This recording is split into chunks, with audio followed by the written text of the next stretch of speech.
구약성경 시편 7편입니다.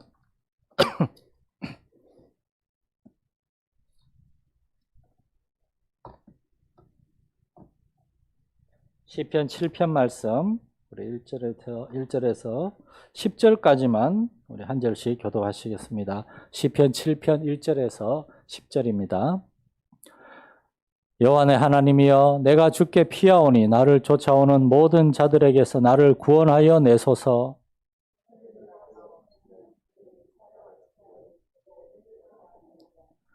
여호와 내 하나님이여, 내가 이런 일을 행하였거나 내 손에 죄악이 있거나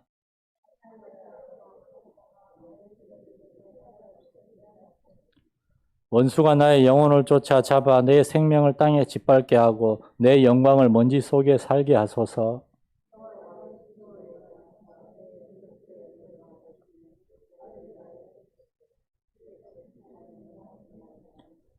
민족들의 모임이 주를 두르게 하시고 그 위 높은 자리에 돌아오소서.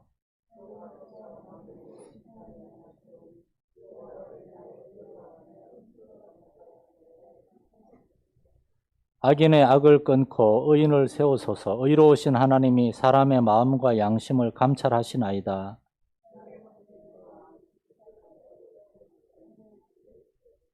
아멘. 교회 소식 몇 가지 알려드리겠습니다. 오는 주일은 주일 오후 예배 때 이현석 성모사님 선교 보고회 시간이 있습니다. 그날 좀 특별히 좀 많이 오셔서 함께 선교 보고도 듣고 성모사님 격려도 해주시면 감사하겠습니다. 성모사님 가정은 금요일 날 오후에 여기 오셔가지고 주일 날 오후 예배 마치고 이제 다시 목포로 돌아갈 예정입니다. 그렇게 하시고 그 가정 위해서 기도 부탁드리겠습니다. 그리고 우리 방권사님 위해서 또 우리 교회 성도들 가정에 환우들이 몇 분 계십니다. 또 우리 연로하신 성도님들 위해서 지금 내서 쪽에서 흉흉한 소문이 들리는데 또 우리 성도들 중에 내서 저쪽으로 많이 사세요. 우리 하나님께서 정말 주의 권능의 성결로 지켜달라고 또 함께 기도 부탁을 드리겠습니다. 오늘 시편 7편에 이제 우리가 들어섰습니다. 수요일 저녁마다 시편을 읽으면서 그런 생각을 하게 됩니다. 시편은 그냥 읽기만 해도 은혜가 되는구나라고. 제가 이제 시편을 이제 설교를 하기 때문에 시편의 그 저자나 배경에 대해서 자세하게 설명을 드리죠.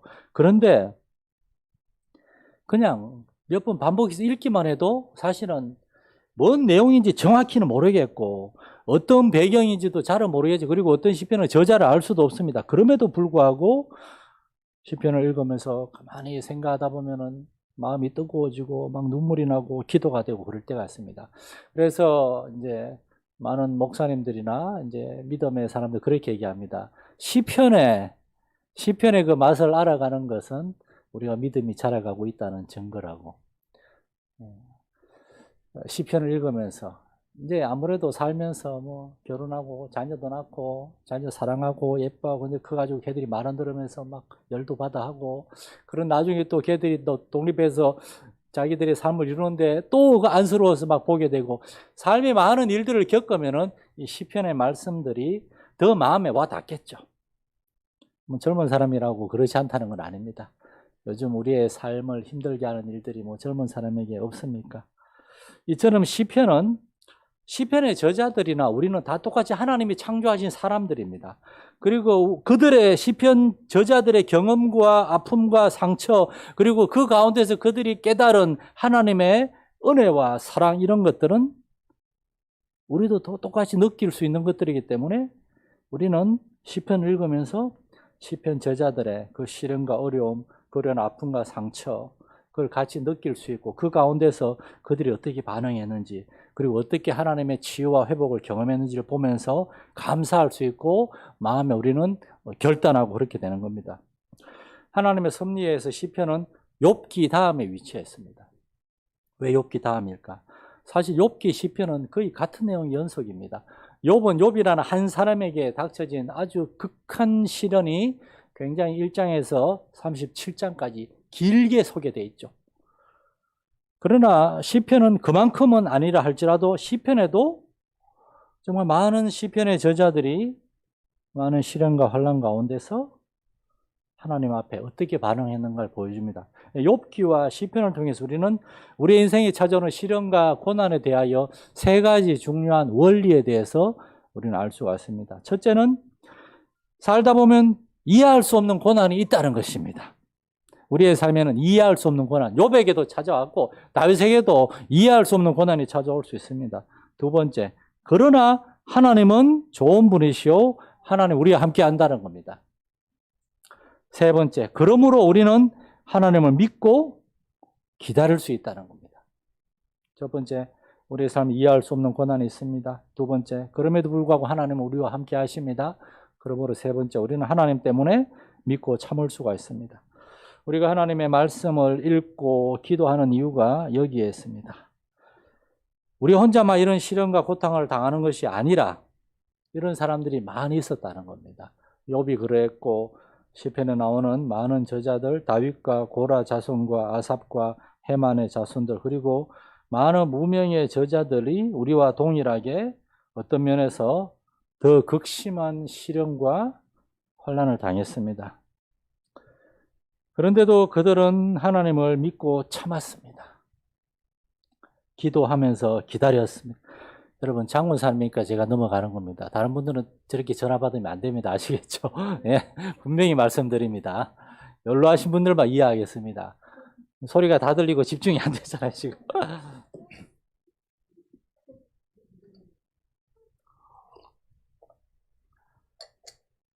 서론이니까.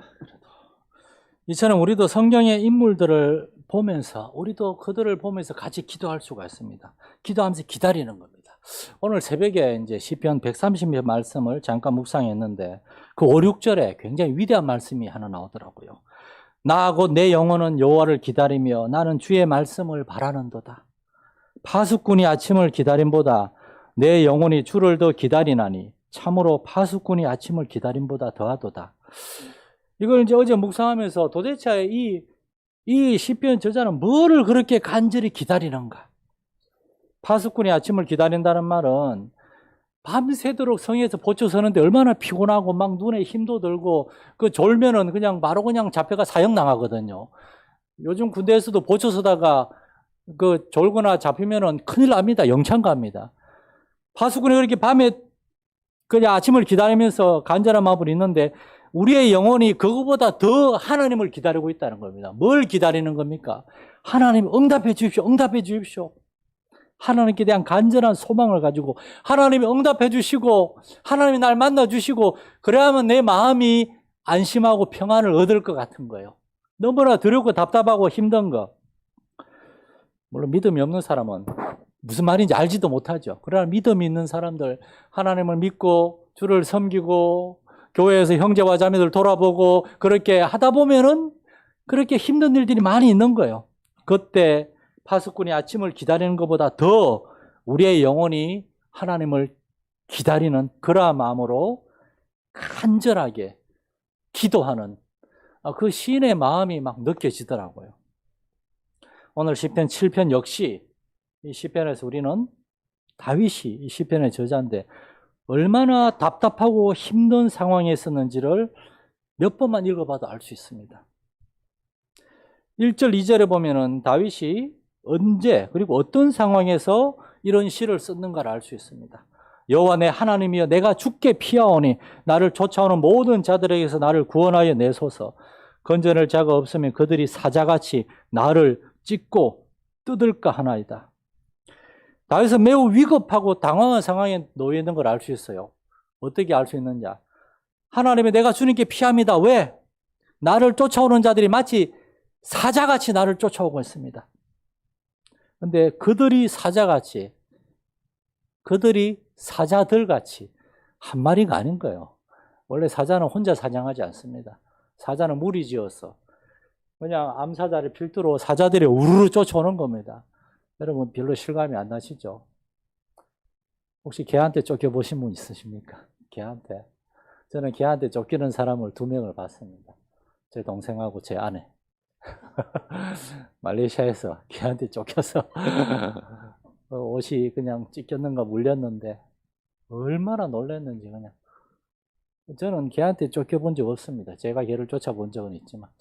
그러나 만약에 사자가 우리를 쫓아왔다고 생각해 보세요.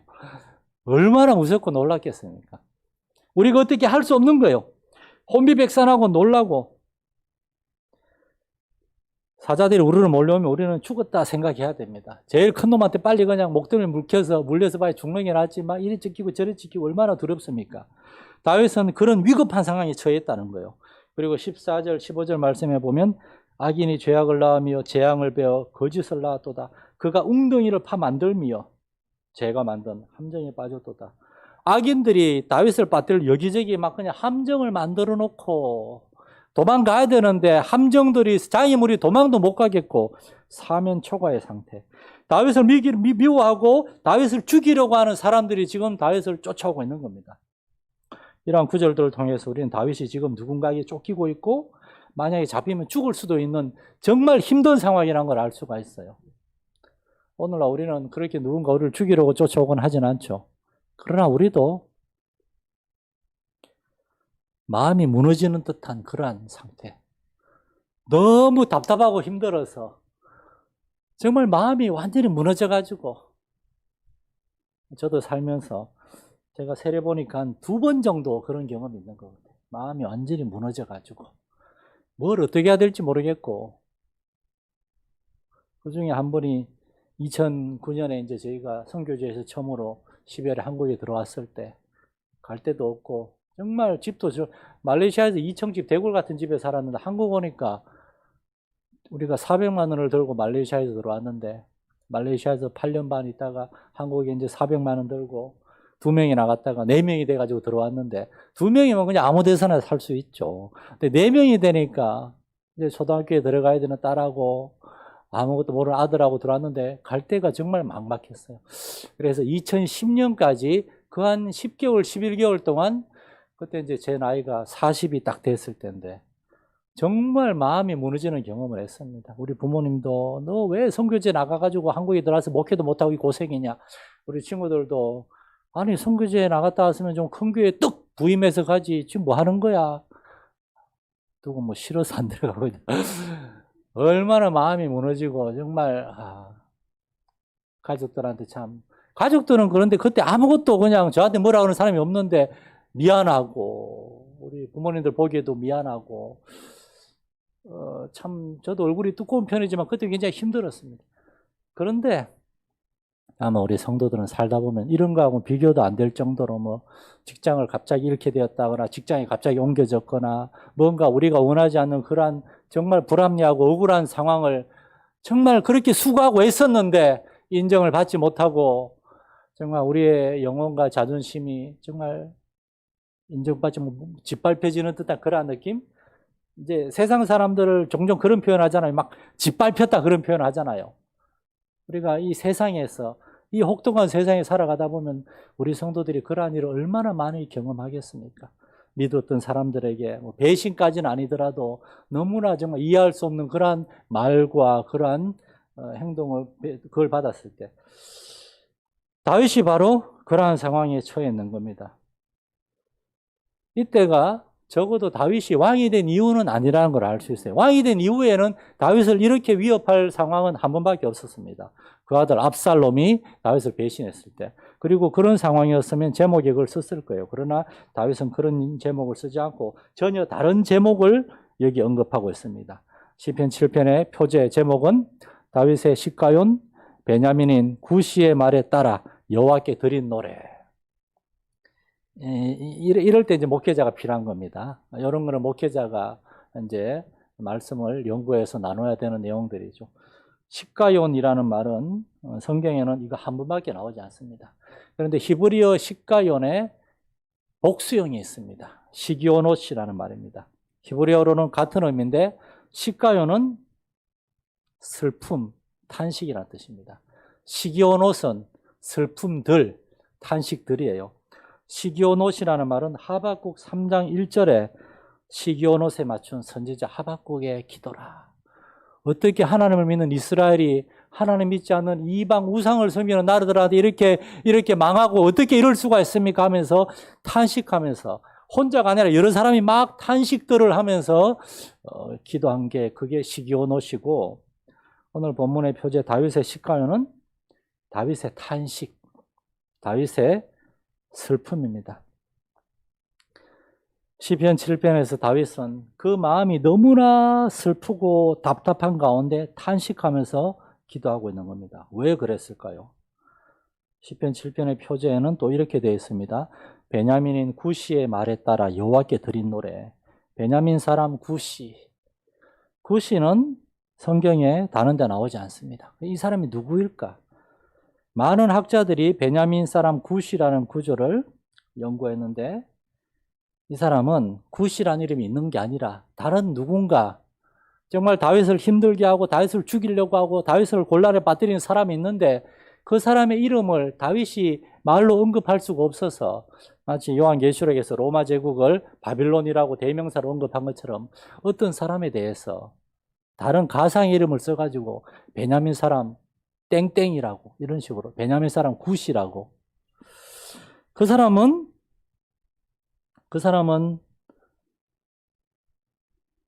아직 다윗이 왕이 되지 않은 상태에서 다윗을 적극적으로 죽이려고 하고 다윗을 잡으려고 여러 함정을 놓고 기다리고 있고, 다윗이 살아있는 동안 유일하게 그를 두렵게 만들었던 한 사람이었습니다. 그 사람은 바로 다윗 당시에 유대 왕이었던 베냐민 지파 출신의 사울 왕이었습니다. 다윗은 사울 왕을 죽일 수 있는 기회가 2번이나 있었지만 사울이 하나님께 기름 부음을 받은 왕이라는 그 이유로 사울을 해치지 않았습니다. 다윗은 사울을 끝까지 왕으로 인정하고 존중했습니다. 그래서 심지어 사울 왕의 이름도, 자기가 이 시를 쓰고 이 노래하는 게 사울 왕의 귀에 들어가면은 그걸 원하지 않아서 베냐민 사람 굿이라고 그렇게 그 이름 언급하지 않을 정도로 다윗은 사울을 존중했는데, 그런데 사울은 다윗을 저주하고 다윗을 반드시 죽여야만 한다고 훈련받은 군사 3,000명을 동원해서 다윗을 잡으려고 쫓아다니고 있습니다. 이럴 때 다윗의 마음이 어떻게 했느냐 하는 겁니다.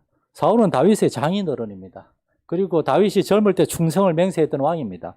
다윗은 사울 왕을 위해서 거인 장수 골리앗과 싸웠습니다. 그리고 블레셋과의 수많은 전쟁터를 목숨을 걸고 나가서 사울을 위해 싸웠습니다. 다윗은 하나님께서 사무엘 선지자를 통해서 사울을 왕으로 세웠기 때문에 내가 사울 왕을 위해 내 목숨을 바쳐 충성하겠다, 그런 사람이었어요. 사울이 다윗을 사위로 삼으려고 미갈을 줄 때 나같이 정말 보잘것없는 사람이 어떻게 왕의 사위가 될 수 있습니까? 너무나 감사한 마음으로 왕의 사위가 되었고 정말 사울 왕을 아버지처럼 모시고 섬겼습니다. 끝까지 충성을 했습니다. 그런데 배신당한 거예요. 다윗이 잠자고 있을 때 사울 왕이 부하를 보내서 자기의 딸이 보는 앞에서 다윗을 잡아오려고 했습니다. 다윗은 사울에게 선을 베풀었으나 사울 왕은 다윗의 선과 호의와 진실한 마음을 받아들이지 않고 오히려 악을 행하고 있는 겁니다. 3절에서 5절 사이에 이렇게 말씀합니다. 여호와 내 하나님이여, 내가 혹시나 이런 일을 행하였거나 내 손에 죄악이 있거나 화친한 자를 악으로 갚았거나 내 대적에게서 까닭없이 빼앗았거든.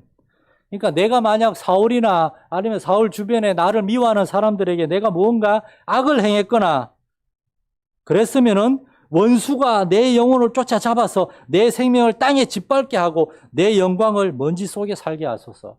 난 그런 적이 없다는 겁니다. 다윗은 지금 너무 억울한 거예요.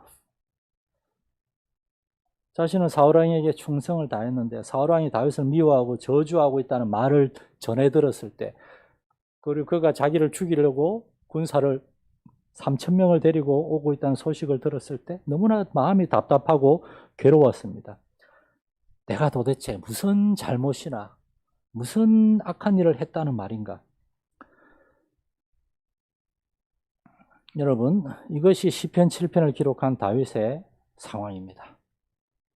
아무리 믿음의 사람도 때로 이렇게 마음이 무너진다 싶을 때가 있는 겁니다. 다윗과 같은 믿음의 사람도 그의 영혼이 힘을 잃고 기진맥진하고 그 어떤 믿음의 반응이나 긍정의 생각하기 어려울 만큼 낙심할 수도 있습니다. 저는 신앙생활하면서 또 목회자로 성도들을 돌보면서 종종 주님을 섬기면서 오랫동안 신실하게 살아왔던 성도들, 정말 열심히 주님을 섬겼고 목회자를 도와서 교회를 세워왔고 정말 귀한 성도들, 그러한 분들이 종종 이유를 알 수 없는 어려운 일을 만나는 것을 자주 보곤 합니다. 그리고 그러한 분들과 대화를 하고 그럴 때 그분들이 목사님, 내가 도대체 우리 주님한테, 목사님한테, 다른 사람들한테 무슨 잘못을 했는지 모르겠습니다. 도대체 왜 나에게 이런 어려운 일이 찾아온 것입니까? 저는 그런 이야기를 들을 때 뭔가 얘기를 해주고 싶었는데 너무 미안해서 얘기를 못하겠어요. 그러나 오늘 하나님의 말씀을 통해서 여러분에게 대답을 드리고자 합니다. 우리는 욥기와 시편 그리고 우리 복되신 주 예수 그리스도의 고난과 죽으심, 그리고 나아가서 바울 사도가 고린도 교회 성도들에게 우리가 하나님의 나라에 들어가면 많은 환난을 받아야 할 것입니다 라고 했던 그 이야기를 기억을 해야 되겠습니다. 우리가 살다 보면 알 수 없는 고난들, 이유를 알 수 없는 고난들도 또 그게 잠시 잠깐 지나가는 게 아니라 어떤 때는 너무나 오래 지속되는 그러한 시련들도 찾아올 수 있다는 것입니다. 그때 자꾸 우리는 도대체 내가 뭐를 했길래 왜 나에게, 왜 내 사랑하는 가족들에게, 왜 우리 자녀에게, 왜 우리 교회에 이런 일이 생긴 겁니까? 그런 마음이 들 때가 있죠. 전 목회자입니다. 그런데도 몇 년 전에 저는 저희 부모님을 보면서 그런 마음이 좀 들 때도 있었습니다. 우리 사랑하는 김여희 권사님, 세상 떠나시기 전에 병원에 있을 때 우리 그 며느리가 제 아내한테 물었다 그러더라고요. 아니, 우리 어머니는 평생을 부 없이도 이렇게 살고 교회에도 충성하고 하나님 잘 믿었는데 왜 이렇게 병들어 고생하느냐고. 예수를 믿어도 병에 걸릴 수 있습니다.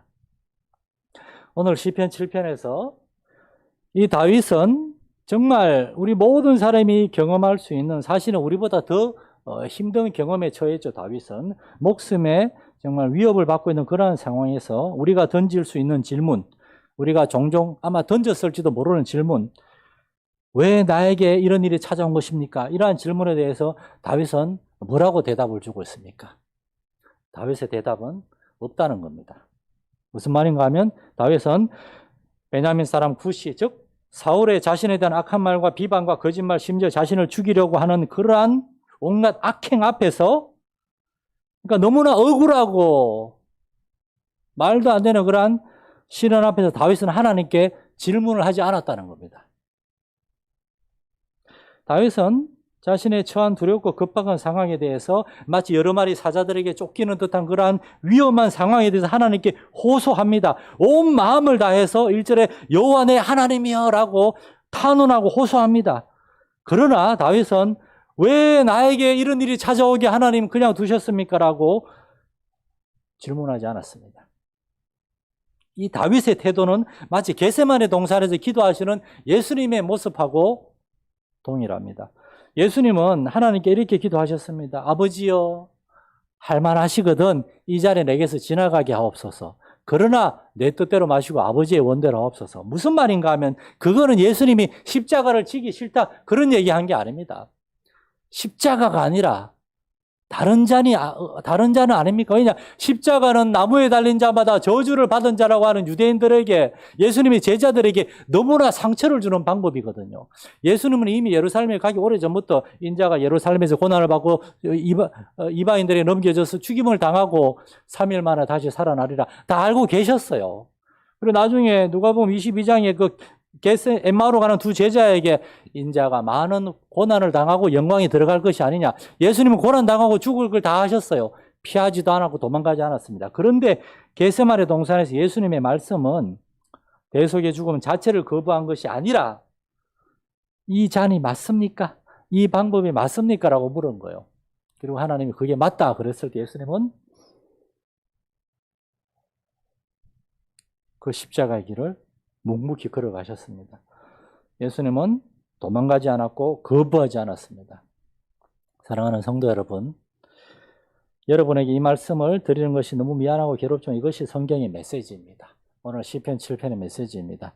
우리도 하나님의 나라에 들어가려면 이유를 알 수 없는, 때때로 너무 억울하고 답답하고 너무나 서러운 그러한 시련과 환난을 우리도 많이 받아야만 한다는 것입니다. 이미 우리 앞에 이러한 시련과 환난, 억울한 고난의 길을 걸어간 많은 믿음의 선배님들이 계십니다. 그리고 그 길 제일 앞에는 우리 예수님이 제일 먼저 십자가의 길을 걸어가셨고 주님이 우리한테 나를 따르라고 말씀하셨습니다. 아무든지 나를 따라오려거든 자기를 부인하고 날마다 제 십자가를 지고 나를 따를 것이니라. 이것이 성경의 대답입니다. 그러나 너무나 감사하게도 시편 7편은 묻지도 말고 따지지도 말고 고난을 받으시오. 시련과 고난에게 십자가의 길 걸어가시오. 라고 권면하는 것으로 끝마치지 않고 우리에게 하나님의 신실한 약속이 있다는 것을 또한 가르쳐주고 있습니다. 6절에서 16절 사이에 가장 길게 다윗은 하나님의 놀라운 약속들을 노래하고 있습니다. 사울왕과 그 배후에 있는 다윗을 죽이려고 하는 원수 마귀의 공격에 대해서 다윗은 나는 오직 하나님의 약속을 신뢰함으로 참고 서 있을 것이다. 그렇게 얘기하는 겁니다. 6절에 보면 여호와여 진노로 일어나사 내 대적들의 노를 막으시며 나를 위하여 깨소서. 11절에 보면 하나님은 의로우신 재판장이시며 매일 분노하시는 하나님이시로다. 여러분이 분노하지 마시기 바랍니다. 여러분이 아니라 하나님이 여러분을 대신해서 분노하시고 하나님이 심판을 행하는 줄 믿으시기 바랍니다. 억울하고 답답하고 속상하고 하나님 다 보고 계십니다. 그리고 하나님이 반드시 8절에 하나님 여호와여 나의 의와 나의 성실함을 따라 나를 심판하소서. 우리는 하나님 앞에만 올바로 서 있으려고 하면 돼요. 선으로 악을 이기는 겁니다. 하나님께서는 의로운 자녀들이 당하는 억울한 시련과 고통에 대해서 친히 일어나셔서 어디 감히 내 아들, 딸들 그러면서 하나님이 친히 공의를 행하시고 갚아주신다는 겁니다. 로마서 말씀처럼 원수 갚는 것을 하나님께 우리는 맡길 수 있습니다. 때로는 너무 말도 안 되는 억울한 말을 듣고 또 무례하고 어이없는 일을 당할 수도 있고 너무 속상하고 억울하고 열받아서 잠도 안 오고 그래 요즘 사람들이 너무 화딱지가 나서 불면증이 많이 걸린다 그러잖아요. 우리도 그럴 수 있습니다. 그때 우리는 밤에 시편을 읽는 겁니다. 시편을 틀어놓고 제가 날 잡아가지고 시편을 제가 다 읽어가지고 그 유튜브에 올려놓을게요. 제 목소리로 들으면은 물론 저기 그 성경 읽는 신권사님이라고 옛날에 아나운서 하던 신은경 아나운서가 권사님이신데 성경을 쭉 읽었어요. 그래서 제가 그분을 차에 가면서 종종 듣는데 좀 지루해요. 목소리가 너무 좋으니까 단조로워요. 제 목소리는 가다가 막 칵칵거리기도 하고 이렇게 굴곡이 있어가지고 또 이제 아무래도 여러분의 목회자가 읽어주면 더 와닿지 않겠습니까? 제 시편을 읽어서 올려놓을 테니까 답답하고 열받을 때는 시편을 핸드폰 닫으라 시편을 들으시고 틀다가 이렇게 졸리면 주무시고 무슨 말인가 하면은 너무 속상하고 억울할 때는 하나님 앞에 나가자는 겁니다. 9절 10절에 다윗은 악인의 악을 끊고 의인을 세우소서 의로우신 하나님이 사람의 마음과 양심을 감찰하시나이다. 여러분 이게 우리의 정말 믿음 아닙니까? 하나님이 우리의 마음과 양심을 우리 교회에서 제가 자주 드린 말이 뭡니까? 순전한 동기. 우리가 순수하고 올바른 동기를 가지고 하나님을 섬기고 형제와 자매들을 섬기면은 때때로 올바른 동기로 시작했는데 과정이나 결과에 뭔가 좀 이렇게 변수가 발생해서 안 좋은 건 없지만 사실은 우리가 기대하지 않는 결과가 나올 수도 있지만 그럼에도 불구하고 하나님은 다 알고 계시다는 겁니다. 10절에 나의 방패는 마음이 정직한 자를 구원하시는 하나님께 있도다. 하나님 앞에 정직하고 진실하게 섰을 때 우리는 세상 그 누구보다도 자유롭고 떳떳하고 담대할 수 있다는 겁니다. 사실 하나님의 이러한 공의의 다스림과 심판은 우리가 기도하기 전에도 이미 세상 가운데 나타나고 있어요. 우리가 보기에는 세상이 돌아가는 일들이 불합리하고 그렇게 보이지만 그렇지 않습니다. 요즘 제가 이 문제로 많이 이렇게 고민하고 생각을 하거든요. 교회를 보면은 참 어떤 교회들은 정말 하나님 보시기에 합당하지 않은, 교회 자체가 그런 건 없어요. 교회 안에 몇몇 사람들이 이렇게 잘못된 경우는 있지만 그럼에도 불구하고 그대로 해서 교회 전체가 본이 되지 않고 그런 때도 있습니다. 그리고 여러분이 살다 보면 직장이나 사업자 하는 사람들 보면 뭔가 자기 이익과 자기 유익을 위해서 거짓말도 하고 속이기도 하고 이렇게 막, 그런 사람들은 돈도 잘 벌고 성공하는 것 같고 정직하게 진실하게 그렇게 살아가는 사람들은 손해보는 것 같고 얼핏 보기엔 그렇게 보이는 것 같지만 그렇지 않다는 것입니다. 하나님이 이미 다 일하고 계시다는 거예요. 그게 12절에서 16절에 나오는 말입니다. 제가 한번 읽어만 드릴게요. 사람이 회개하지 아니하면 그가 그의 칼을 가시며 그의 활을 이미 당겨 예비하셨도다. 죽일 도구를 또한 예비하시며 그가 만든 화살은 불화살들이로다. 악인이 죄악을 낳으며 재앙을 베어 거짓을 낳았도다. 그가 웅덩이를 파 만들며 지가 만든 함정에 빠졌도다. 그의 재앙은 자기 머리로 돌아가고 그의 포악은 자기 정수리에 내리리로다.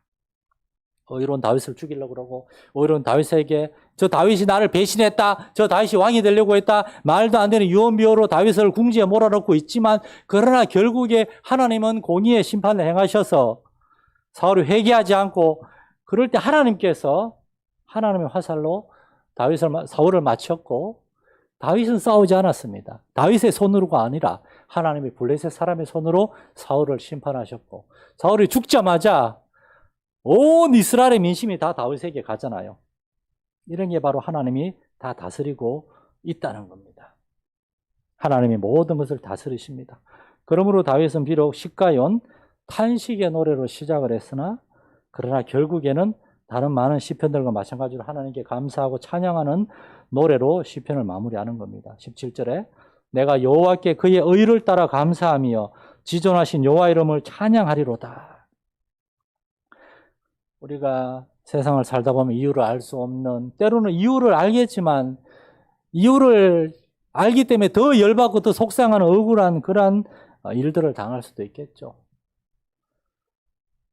그러나 우리가 하나님께 묻거나 따지거나 원망하거나 그러기보다 하나님이 주신 시련과 고통이라면은 하나님의 공의와 신실하심을 믿고 이걸 걸어가는 겁니다. 시편 23편에도 나오잖아요. 내가 사망의 엄침한 골짜기를 걸을지라도 나 그리 가지 않게 그 길 말고 좋은 길만 안내해 주세요가 아니라 그 길을 걷는다 할지라도 그런 길을 걸을 때가 많거든요. 그때도 쥐의 지팡이와 막대기가 나를 안위하시나이다. 막대기는 뭡니까? 나쁜 영어에 분명히 막대기는 기다란 막대기고 지팡이는 길을 인도하는 겁니다. 막대기는 다른 짐승들 모르게 막아주시기 위함인 거고 지팡이는 이 길로 가라. 하나님 우리 앞길을 인도하시는 것. 다윗은 이렇게 하나님 앞에 정말 믿음을 지켰고 정말 억울한 일을 당했을 때 하나님께 기도했고 그러다가 어느 날 다윗은 사울왕이 죽었고 하나님의 공의의 심판이 이미 있다는 그러한 소식을 듣게 됩니다. 여러분 요셉처럼 모세처럼 욥처럼 다윗처럼 우리가 만나는 시련의 한가운데서 우리가 도망하는 것이 아니라 원망하고 불평하는 것이 아니라 하나님을 노래하고 기도하며 묵묵히 우리의 사명을 감당할 때 모든 사람을 다 감찰하고 계시는 하나님께서 그 공의대로 일하실 것이고 우리의 삶을 책임져 주시는 것입니다. 이러한 믿음으로 주를 섬기고 우리 교회를 섬길 수 있는 여러분 될 수 있기를 소망합니다. 하나님 아버지, 너무나 억울하고 답답하고 위급한 상황에서 다윗은 하나님을 바라보았습니다. 어느 때라도 다윗은 참으로 기도하는 사람이었고 하나님을 의지하는 사람이었습니다. 우리도 그런 사람들 되게 하여 주옵소서. 우리 사랑하는 성도들, 너무나 신실하게 주님을 섬겨오는 성도들, 때로는 우리의 죄와 허물과 연약함으로 어려움을 당할 수도 있지만 그러나 그것과 상관없이 이유를 알 수 없는 우리의 삶을 힘들게 하는 시련과 고난들 거기 앞에서 너무 당황해 하지 말고 우리 예수님을 기억하고 다윗을 기억하고 욥을 기억하면서 주님을 노래하고 주님께 기도하면서 묵묵히 우리의 길을 걸어갈 때에 하나님의 놀라우신 사랑과 도우심을 경험하는 우리 성도들의 복된 삶이 되게 하여 주시옵소서. 우리 주 예수님의 이름으로 기도드립니다. 아멘. 하늘에 계신 우리 아버지, 아버지의 이름을 거룩하게 하시며 아버지의 나라가 오게 하시며 아버지의 뜻이 하늘에서와 같이 땅에서도 이루어지게 하소서. 오늘 우리에게 일용할 양식을 주시고 우리가 우리에게 잘못한 사람을 용서하여 준 것 같이 우리 죄를 용서하여 주시고 우리를 시험에 빠지지 않게 하시고 악에서 구하소서. 나라와 권능과 영광이 영원히 아버지의 것입니다. 아멘.